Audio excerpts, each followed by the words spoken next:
dans la nature, les combats éclatent en un clin d'œil. Là où le ciel et la terre sont gouvernés par l'instinct et par la force brute, les prédateurs, qu'ils volent ou qu'ils courent, s'affrontent en quelques secondes.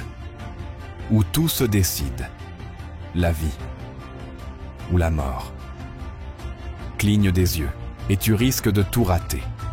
Un aigle plane au ras du sol, juste au-dessus d'une proie encore fraîche. Ses ailes s'étendent, tentant de protéger son festin. Mais il n'est pas seul. 2 coyotes s'approchent lentement, leurs yeux rivés sur la viande.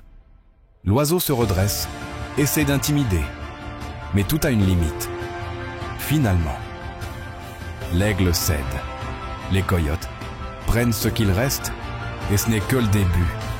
Un loup court à perdre haleine, traqué par un aigle venu du ciel, avec une précision meurtrière. Le rapace fond sur lui et le fait chuter. Le loup, épuisé, perd ses forces. L'aigle attend, observe, et quand le moment est parfait, il prend sa récompense et s'élève. En vainqueur. Plus loin, un chien et un sanglier sauvage se lancent dans une course inattendue. À première vue, cela ressemble à un jeu. Le sanglier tourne sans cesse et le chien le suit de près. Mais sous cette apparente tranquillité, la tension est palpable. Aucun n'ose attaquer, mais tous deux savent qu'il suffit d'un rien pour que ça explose. Non loin de là, un cadavre repose près d'un troupeau de bisons.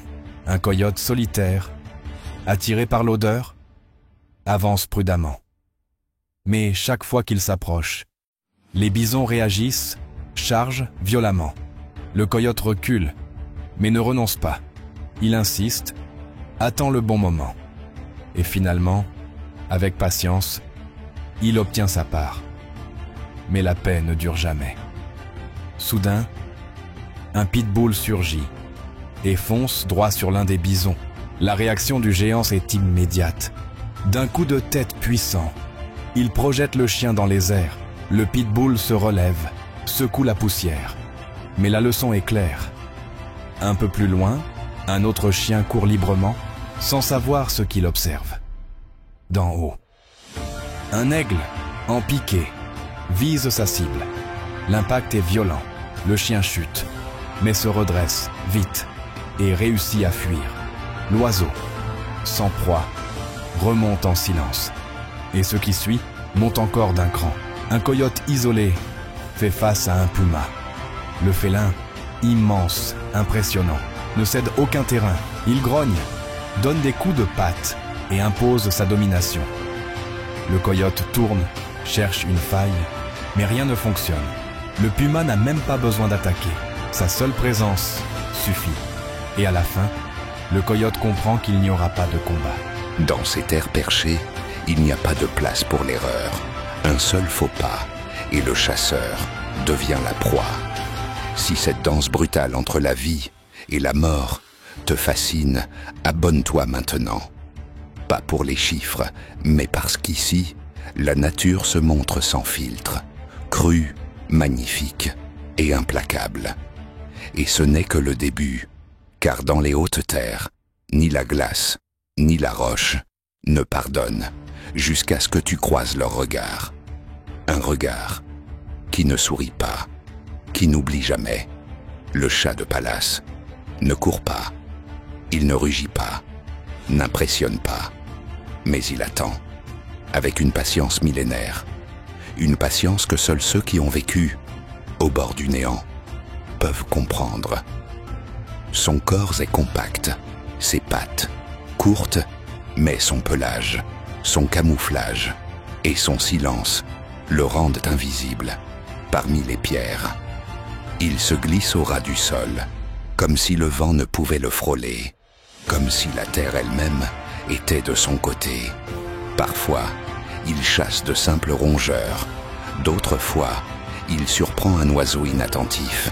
Mais une chose ne change jamais, il attend le moment exact, et quand il arrive, il frappe, sans hésiter.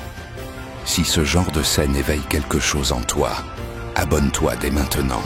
Ici, on ne maquille pas la vérité, On la montre telle qu'elle est, sauvage, méthodique et d'une beauté impitoyable. Et prépare-toi, car ce qui vient maintenant va te révéler ce que signifie être vraiment invisible. Des yeux qui ne clignent pas, qui ne supplinent pas. Le manul, contrairement aux autres félins, ne poursuit pas ses proies, il les tend en embuscade. Chaque pas, chaque regard fait partie d'un calcul méticuleux. Il respire au rythme du vent et attaque quand tout semble calme. Sa cible, les pikas, de petits mammifères proches des lapins, sa proie favorite. Mais son combat ne s'arrête pas à la fin. Il lutte aussi contre le froid, contre la solitude, contre l'épuisement et contre des menaces bien plus grandes, qui n'hésitent pas à le tuer ou à le chasser. Pour le chat de palace, la mort ne vient que rarement de la faim. Elle tombe du ciel, sous forme d'aigle royal, ou surgit de l'ombre, quand un renard l'attend. Et pourtant, il attend, sous la neige qui retombe, comme si l'hiver n'avait pas de fin. Pendant ce temps, sur les vastes plaines de l'altiplano, un autre prédateur avance, invisible, le loup tibétain, plus agile que ses cousins du nord, habitué à un froid permanent et à un terrain où les promonts disparaissent, comme de la fumée. Au loin, un jeune yak s'est isolé. Ce n'est pas l'option idéale, mais ici, la nécessité ne demande pas la permission. La traque commence, des pas prudents, mesurés, épuisants. Mais le jeune yak résiste, il se bat, comme s'il comprenait tout. Pas d'abattage, pas de victoire, juste de la distance en plus et une occasion qui s'évapore. La nature ne parle pas, mais elle dit tout dans ses silences, dans ses luttes, dans cette survie cruelle et magnifique. Mais si tu penses que ces histoires méritent d'être racontées, si tu crois que la beauté sauvage n'a pas besoin d'artifice, alors abonne-toi et continuons ensemble à explorer le côté le plus brut, le plus sincère et le plus captivant de la vie sur Terre. Merci d'être là et on se retrouve pour la prochaine aventure sauvage.